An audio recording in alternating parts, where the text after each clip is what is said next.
If you've ever wondered why willpower doesn't work when it comes to binge eating, today's episode is going to change everything. We're exploring the nervous system, the missing piece that explains why binges happen even when you desperately don't want them to.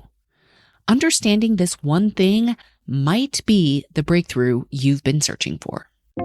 Welcome to Binge Eating Breakthrough, the podcast to help you stop feeling out of control around food and build trust with your body. If you've tried everything but still feel stuck, you're not alone. I've been there too. I'm Jane Pilger, and I'm here to help you see binge eating in a new way so you can finally break free. Each week, you'll get the tools and insights to create peace with food and your body. Your breakthrough starts now. Hello, trusted listener. I consider you a trusted listener because I trust that you're ready to look beneath the surface.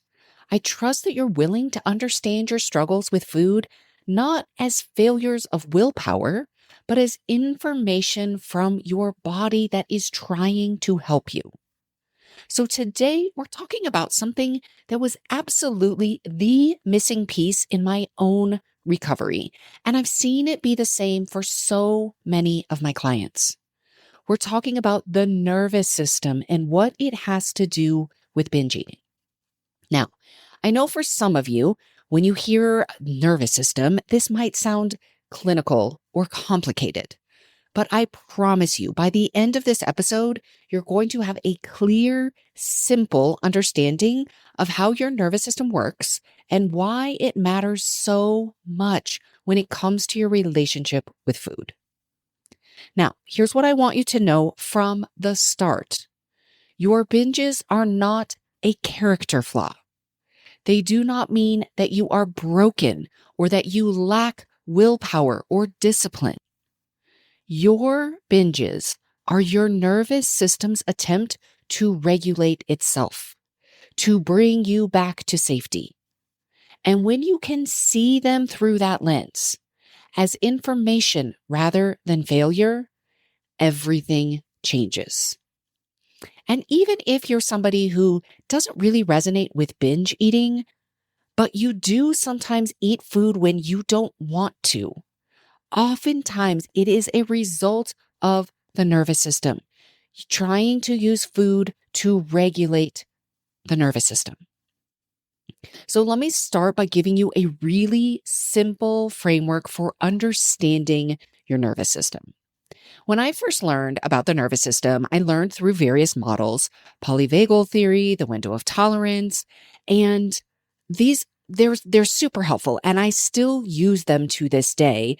But when I was learning and when I was trying to get all of this information in my mind, I had such a hard time remembering which was which. Now, wait, the sympathetic branch, is that one, or which one's the parasympathetic? I couldn't remember. I couldn't keep them straight. And I had such a hard time with it.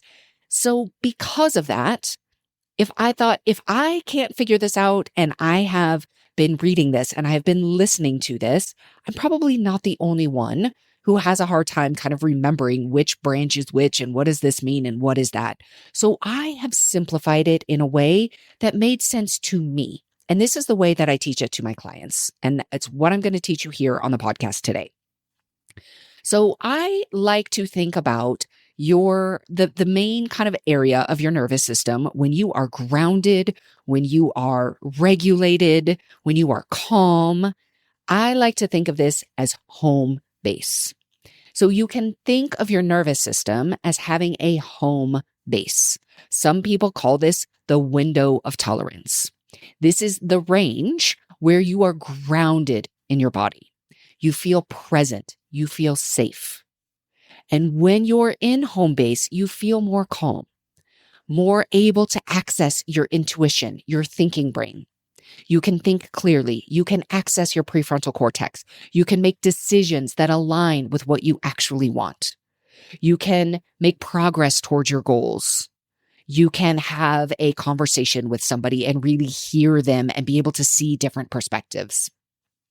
Now, before we go on and I talk about the other areas within the nervous system, I want to just back up one step to talk about what the nervous system is, what it does, and what its purpose is. So think about the nervous system as really the command center of your entire body. It is a two-way communication superhighway between your body and your brain and your brain and your body. So constantly, all the time, 24 hours a day, there is communication that is going from your body to your brain and also from your brain back to your body. And these are signals constantly scanning. Am I safe? Is this environment safe? What is happening both within the body, both in my external environment? This two-way communication, the brain, the body, the nervous system, the overall command center is constantly scanning. So if the nervous system is like, yep, everything's safe, we're good to go, we're in home base. We can be calm, connected, clear, able to make progress towards our goals. That's home base. Now, if we go above home base, your nervous system perceives a threat. Above home base is your fight or flight response. So when you're above home base, there's too much energy in your body. You might feel anxious. You might feel jittery. You might feel overwhelmed. You might feel worried. You might feel on edge. Your heart might be racing. Your thoughts might be spinning. This is your body trying to mobilize you to either fight the threat or run from it. So our nervous system has perceived danger. Yes, there is definitely a danger here, but this is a danger that I can take action on. I can either fight against it or I can run away from it. But in order to do that, I'm going to need some energy in my body so that I can fight, so that I can flee. That's what happens and why it feels like we do have this like additional energy, or we can feel our heart racing, because it really is. That does happen. Our body is being mobilized to take care of this threat by either fighting it or running away from it. Now, so that's above home base. Below home base is the freeze response. This is what happens when your nervous system perceives a threat that is so big, it doesn't think you can fight it or flee from it. So instead, it shuts down. It conserves energy. And in this place, you might feel numb, disconnected, foggy, exhausted, or just checked out. This is when you are on the couch, scrolling your phone, watching Netflix, even though you know you have so much that you need to do.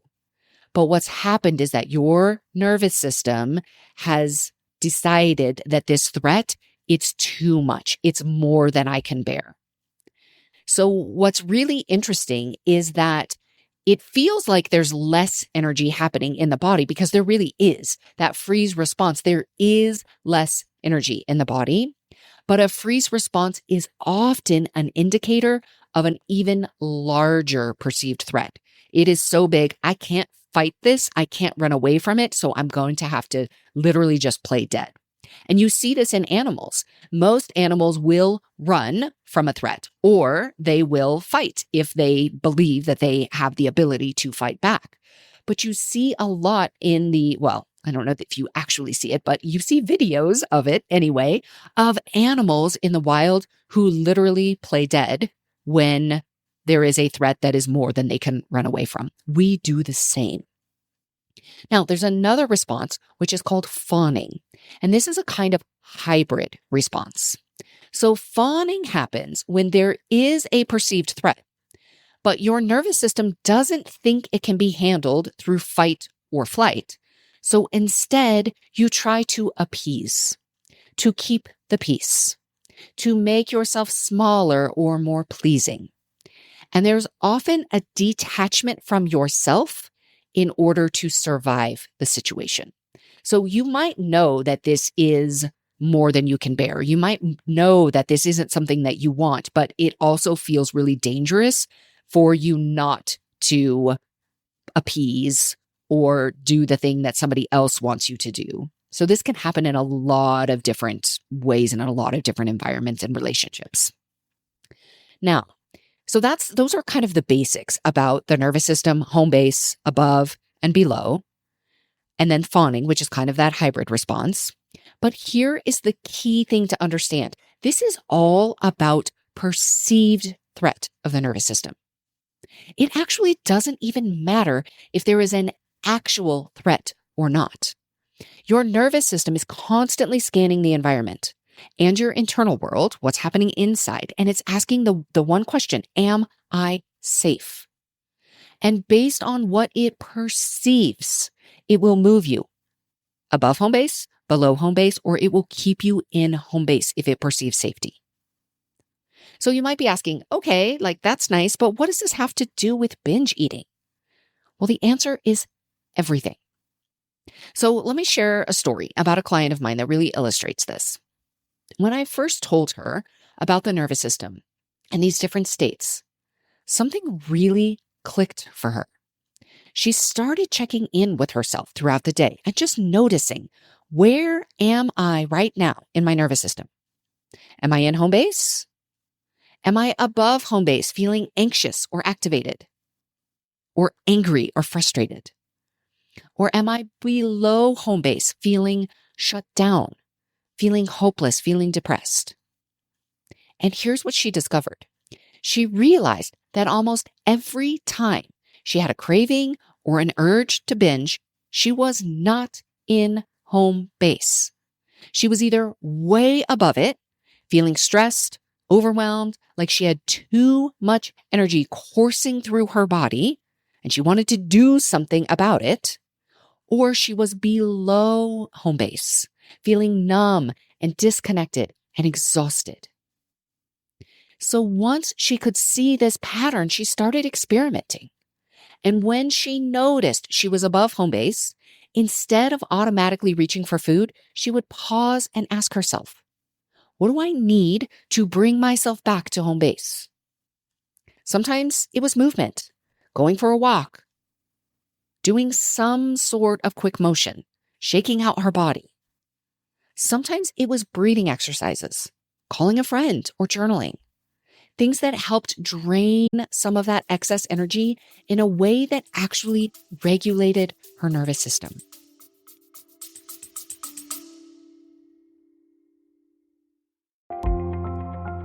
I'm popping in to invite you to join me inside the gathering.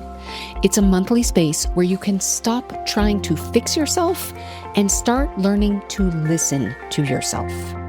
One powerful guided experience each month to rebuild self-trust from the inside out.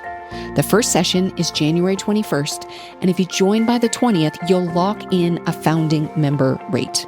Learn more at janepilger.com/gather.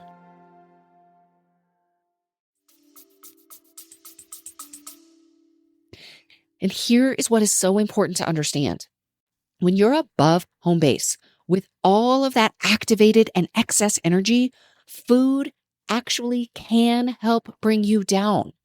Eating, especially certain types of food, can help calm your nervous system.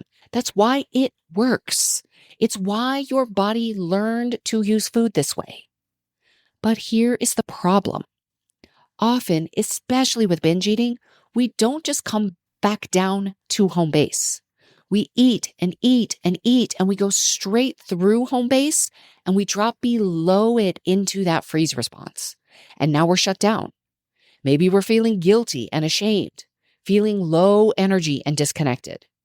And what does your body need when you're in freeze? Energy. So what does it do? It sends you cravings for more food to try to bring your energy back up. And this is how you end up in a cycle. You're above home base. You eat to come down, but you go too far below, and then you need to eat again to come back up. But that sends you above again, and round you go. And this whole time, it doesn't feel safe. I don't feel safe to be above home base. I don't feel safe when I'm binging. I don't feel safe when I think about all of the negative impacts to my body when I do binge. And so this entire thing, I'm just not feeling safe. So when I don't feel safe, I'm either above home base or I'm below home base. I'm not in that calm, connected, grounded place in home base. This is not a failure of willpower. It's your nervous system trying to regulate itself with the tools it has learned to use over the years. And those tools, the food, they work in the short term. They do help regulate your nervous system in the moment. And that's why your body keeps using them. But they're not the only tools available. And they're not the most effective tools in the long run because they don't actually help you build the capacity to stay at home base on your own. Here's the thing that happens with home base is your home base is a range. It is not just one moment in time. It truly is a range, this window of, if we talk about it as the window of tolerance, it is the window in which the range in which you can tolerate discomfort. You can tolerate other things while still keeping your thinking brain on board. But here's what's great to know about your nervous system. You can increase your window.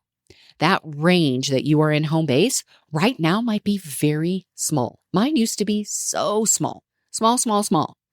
So there wasn't a lot of time that I was actually in that grounded, connected place. And it didn't take much for me to go way above. I spent most of my time above. And then I would spend a lot of time below, but I had this little tiny window. And with this work and over time, you can expand your window. You can expand the range of your home base, which is so powerful to know. So I've mentioned this before, but if you are new to the podcast, I want you to think about your binges, your experiences with food that you don't love as lights on the dashboard. So you know how when a light comes on in your car, it's telling you something's going on under the hood? The light isn't the problem. The light is information, and your binges are the same way. They're your nervous system's way of saying, hey, something is happening here. I am not at home base. I am dysregulated, and I need help getting back to safety. And when you can see your binges this way as information about your nervous system state, rather than evidence of your failure, everything shifts. You stop fighting against yourself. You stop the war with the part of you that binges. That part is not trying to sabotage you. It's trying to protect you. It's trying to bring you back to regulation the only way it knows how. Okay, so what do you do with this information? First, you start paying attention to your nervous system. Throughout your day, check in with yourself and ask, where am I right now in my nervous system? Am I in home base? Do I feel grounded? Do I feel present? Do I feel able to think about my goals, what I want for myself? Am I above home base, feeling activated, anxious, worried? Am I below home base, feeling shut down or disconnected? And just noticing without judgment is the first step.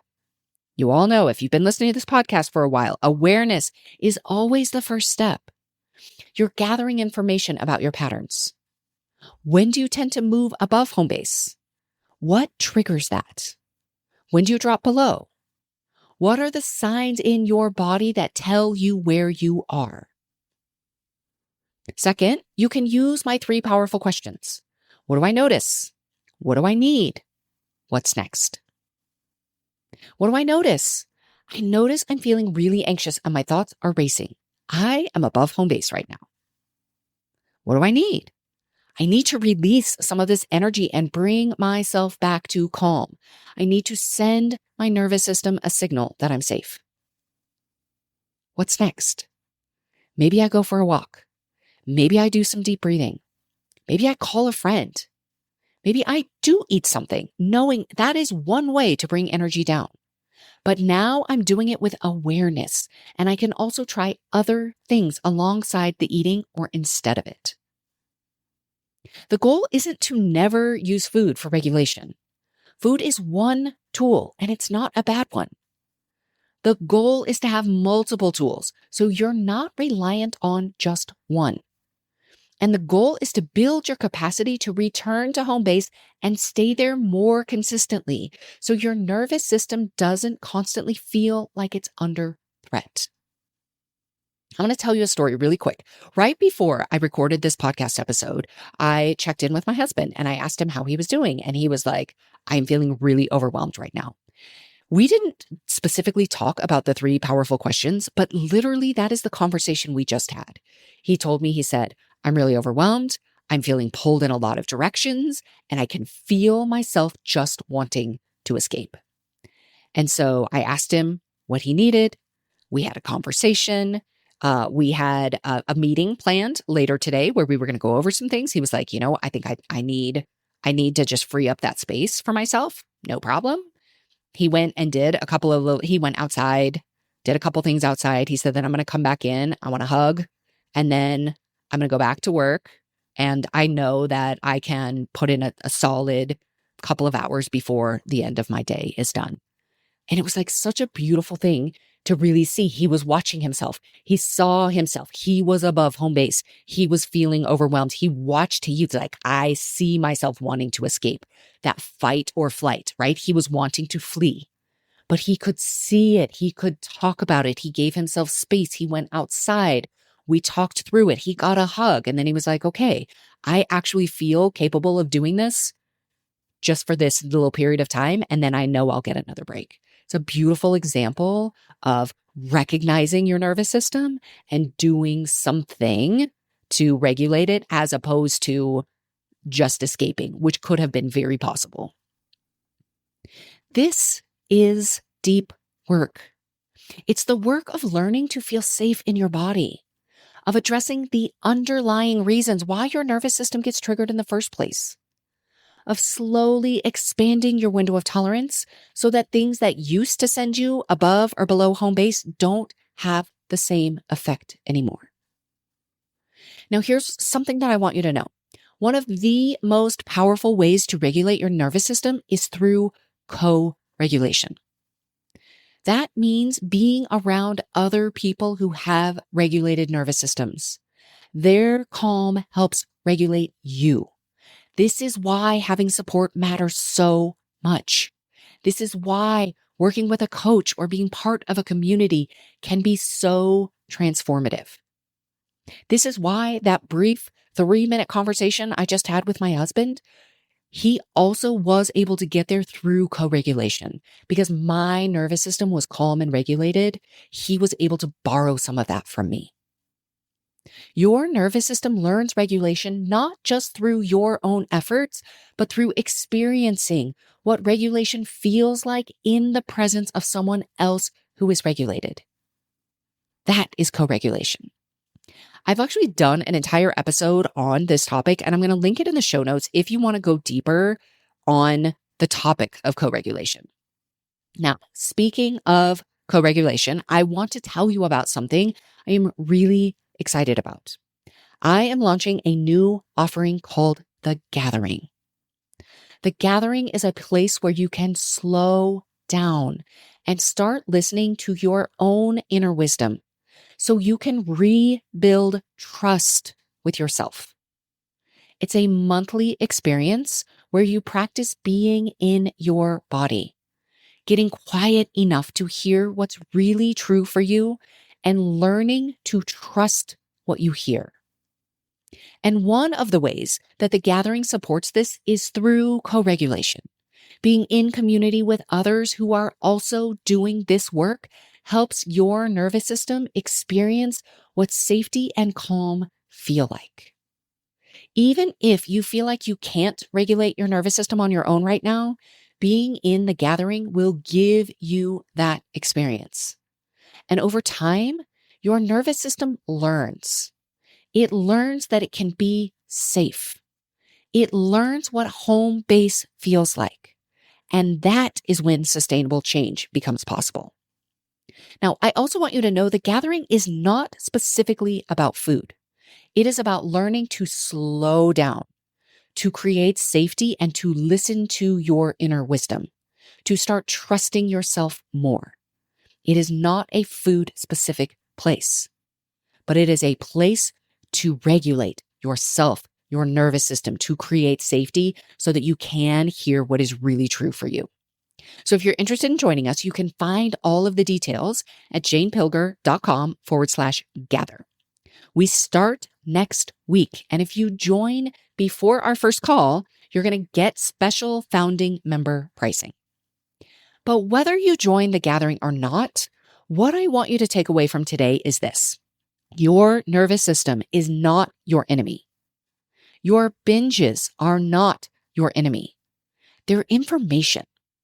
They're your body's way of trying to take care of you, to bring you back to safety and regulation. And when you can approach your struggles with food through this lens, not as a battle to be won, but as information to be understood, you open up entirely new possibilities for healing.